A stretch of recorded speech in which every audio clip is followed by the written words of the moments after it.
183 గజాల్లో triple bedroom independent house కేవలం 25 లక్షలు మాత్రమే. నిమ్స్ కి 10 నిమిషాల దూరంలో.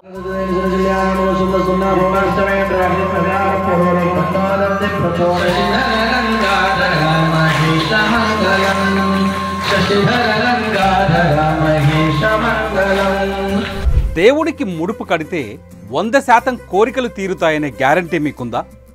సందేహమే లేదు. సమాధానం చెప్పే ధైర్యం మీలో ఎవ్వరికీ లేదని తెలుసు. కానీ తెలంగాణలోని నిర్మల్ జిల్లా తానూరు మండలం బోసి గ్రామంలో వెలిసిన కర్ర వినాయకుడికి మొక్కితే 100% కోరికలు నెరవేరుతాయంటున్నారు ఇక్కడి గ్రామస్తులు. ఇది తెలిసిన మేము బోసి గ్రామానికి వెళితే ఎన్నో ఆశ్చర్యాలను కల్లారా చూశాం.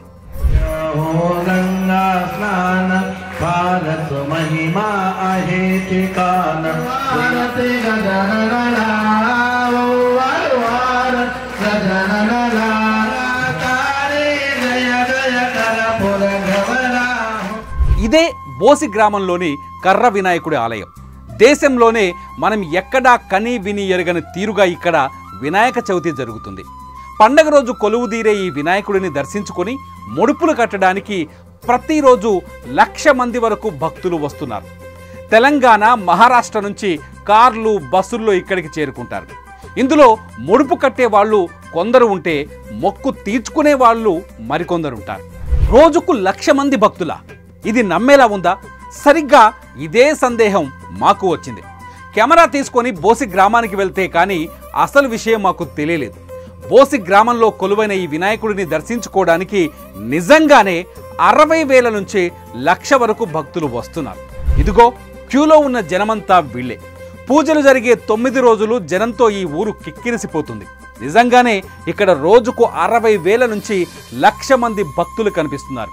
దర్శనానికి వచ్చే ప్రతి భక్తుడికి ఇక్కడ అన్నదానం కూడా చేస్తారు. ఇక్కడికి వచ్చే భక్తుల్లో ఇతర జిల్లాలు, మహారాష్ట్ర నుంచి వచ్చే వాళ్లే ఎక్కువగా ఉంటారు. దేవుణ్ణి పూజించి ముడుపులు కట్టి మొక్కులు చెల్లించి వెళ్తుంటారు. మాది వరంగల్ జిల్లా నెక్కొండ మండలం రెడ్లవాడ గ్రామం. అక్కడ నుండి మేము వచ్చాము. నిర్మల్ జిల్లా బోసి గ్రామం కర్ర వినాయకుడు అంటే ఎంతో ఫేమస్ అని మాకు తెలిసింది. తెలియడంతో ఫ్రెండ్ ద్వారా ఇక్కడికి వచ్చాము. ఇక్కడికి వచ్చి చూసిన తర్వాత చాలా బాగుంది. భక్తుల కోరిన కోరికలు వెంటనే నెరవేరుతాయట మేము కూడా తెలుసుకొని రావడం జరిగింది. ముడుపు కట్టిన ఇక్కడికి వచ్చిన తర్వాత వేరే వేరే రాష్ట్రాల నుండి, వేరే వేరే దూర ప్రాంతాల నుండి వచ్చిన భక్తులు ఉన్నారు. మేము కూడా ముడుపు కట్టడం జరిగింది. బోసి కర్ర గణపతికి ఎందుకు ఇంత క్రేజ్ వచ్చింది? 1,00,000 మంది వచ్చి పూజించేంత ప్రచారం ఎలా జరిగింది? ఈ ప్రశ్న అడిగితే ఈ ఊరి జనం చెప్పే సమాధానం చాలా ఆశ్చర్యాన్ని కలిగిస్తుంది. అంతేకాదు, ఖచ్చితంగా ఆ ఊరికి వెళ్ళి ఆ ఆశ్చర్యాలను ఓసారి చూడాలి అనిపిస్తుంది. 1963 నుంచి బోసి గణపతి వైభవం మొదలైంది. అప్పటి నుంచి ఇప్పటి వరకు ఈ గ్రామస్తులు ఒకే విగ్రహానికి పూజలు చేస్తున్నారు. ఇప్పుడు మీరు చూస్తున్న ఇదే విగ్రహానికి నవరాత్రుల తర్వాత నిమజ్జనం చేసి ఓ పెట్టెలో పెట్టి మళ్ళీ వచ్చే ఏడాది అదే విగ్రహాన్ని బయటకు తీసి ప్రతిష్ఠించి పూజలు మొదలు పెడతారు. మా బోసి గ్రామంలో గత 1963వ సంవత్సరంలో ఈ కర్ర వినాయకుడు అనేది మేము స్థాపితం చేయడం జరిగింది.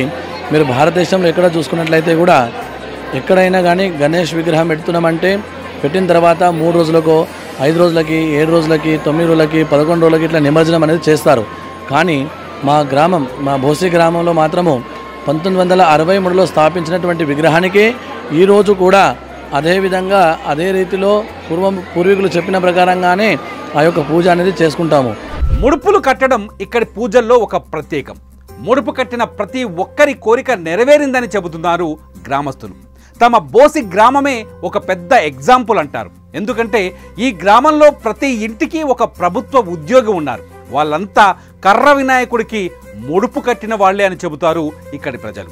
ఆ యొక్క విఘ్నేశ్వరుని పూజ చేయడం వల్ల మా ఊరిలో ఇంటికి ఒక ప్రభుత్వ ఉద్యోగం రావడం చాలా విశేషం, చాలా గర్వకారణం. అంటే ఈ మొత్తానికి కారణము మా ఊరిలో ఉన్నటువంటి, మా బోసి గ్రామంలో ఉన్నటువంటి వరసిద్ధి వినాయకుని యొక్క ఆశీర్వాదం వల్లనే ఇదంతా సాధ్యమనేది జరిగింది. మా ఊర్లోనే కాకుండా చుట్టుపక్కల ప్రాంతాల వాళ్ళు, మళ్ళీ మా పక్కన జిల్లా నిజామాబాద్ జిల్లా, మా పక్కన నాందేడ్ మహారాష్ట్ర, హిమాయత్ నగర్, ఈ ఆదిలాబాద్ సైడ్ నుంచి వచ్చేటువంటి వాళ్ళందరూ కూడా వేలాది మంది సంఖ్యలో ఈ యొక్క విఘ్నేశ్వరునికి వచ్చి ఈ నవరాత్రులలో మాత్రమే 11 రోజులు మాత్రమే దర్శనం అనేది చేసుకుంటారు. ఇంకో ఆశ్చర్యం ఏంటో చెప్పనా? బోసి గణపయ్యకు మొక్కితే సంతానం గ్యారంటీ అంటున్నారు ఇక్కడి గ్రామస్తులు. 2023లో 128 మందికి ఇక్కడ సంతాన ఫలం ఇచ్చారు. ఇప్పటికే 78 మందికి పైగా వచ్చి దేవుడికి మొక్కులు తీర్చుకున్నారు. వీళ్ళంతా సంతాన భాగ్యం పొందిన వారే అంటున్నారు ఇక్కడి పూజారులు. ఈ 9 రోజుల్లోనే ఒక రోజు సంతానం లేని వాళ్ళకి మేము తప్పకుండా ఇక్కడ గణేశుని దగ్గర పెట్టినటువంటి పండ్లు వాళ్ళ యొక్క ఒడిలో అనేది ఇవ్వడం జరుగుతుంది. ఇక మీరు చూసుకున్నట్లయితే పోయిన సంవత్సరము 128 మందికి మేము సంతాన ఫలాలు ఇచ్చినాం. అంటే వాళ్ళ పేరు రాసిచ్చినందుకు కూడా ఇచ్చినామన్నట్టు. ఇస్తే ఇప్పుడు ఇక ఇవాళకి 4వ రోజు అయితే, ఇవాళ 4వ రోజు అయితే ఇప్పటి వరకు 78 మంది యొక్క వాళ్ళు వచ్చి వాళ్ళ యొక్క ముడుపులు కోరికలు మా తీరినాయి, మాకు సంతానం కాని వాళ్ళకు కూడా సంతానం జరిగిందని చెప్పేసి ముడుపులు తీరుకోవడం అనేది జరిగింది. ఈ విగ్రహం చరిత్ర ఏంటి అని మేము ఎంక్వైరీ చేస్తే ఓ విచిత్రమైన సమాధానం దొరికింది. 1963లో నిర్మల్లో కొయ్య బొమ్మలు తయారు చేసే నకాశీ కళాకారుడు గుండాజీ వర్మ ఈ విగ్రహాన్ని చెక్కి ఇక్కడ ప్రతిష్ఠించాడు. అయితే నిమజ్జనం లోపే దేవుడు కలలోకి వచ్చి తనను నీళ్లలో వెయ్యొద్దని పెట్టెలో భద్రపరిచి మళ్ళీ వచ్చే ఏడాది పూజలు చేయాలని సూచించినట్టు చెబుతారు. అప్పట్నుంచే ఈ విగ్రహానికి ప్రతిష్ట, పాపులారిటీ పెరిగిపోయింది. ఇక్కడ కర్ర గణపతి బోషిలో చాలా బాగా ఉంది. ప్రతి సంవత్సరం వస్తున్నాం మేము. చాలా బాగా అనిపిస్తున్నది మాకు. మేడం, మీరు కోరిన కోరికలు తీరుతా ఉన్నాయా మేడం? అవును, తీరుతున్నాయి. అందరు కూడా దర్శనం చేసుకోవచ్చు. చాలా బాగుంది. మండల్ తాను గ్రామం బోసి గ్రామంలో చాలా రోజులుగా వరసిద్ధి వినాయకుడికి దర్శించుకుంటున్నాము. ఇక్కడ ప్రతి ఇయర్ మేము ఇక్కడికి వస్తుంటాము. మేము అనుకున్న కోరికలను నెరవేరాయి. మా వంతుగా మేము ముడుపును చెల్లించడం జరిగింది. ఎప్పటిలాగే ఈసారి కూడా బోసి గణనాథుడి ఉత్సవాలు వైభవంగా జరుగుతున్నాయి.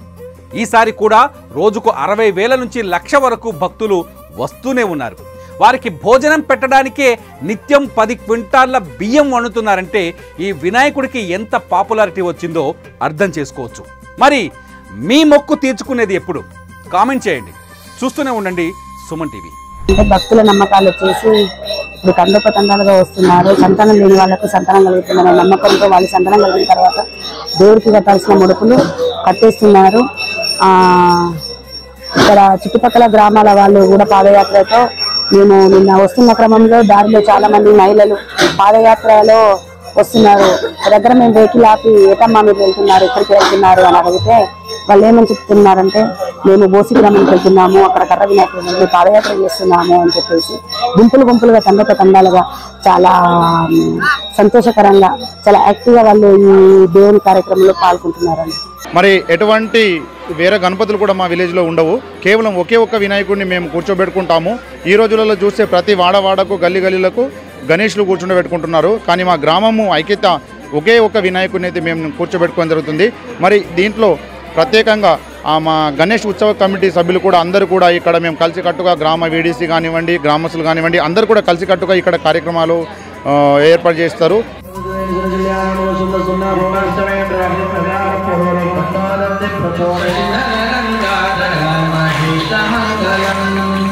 Shri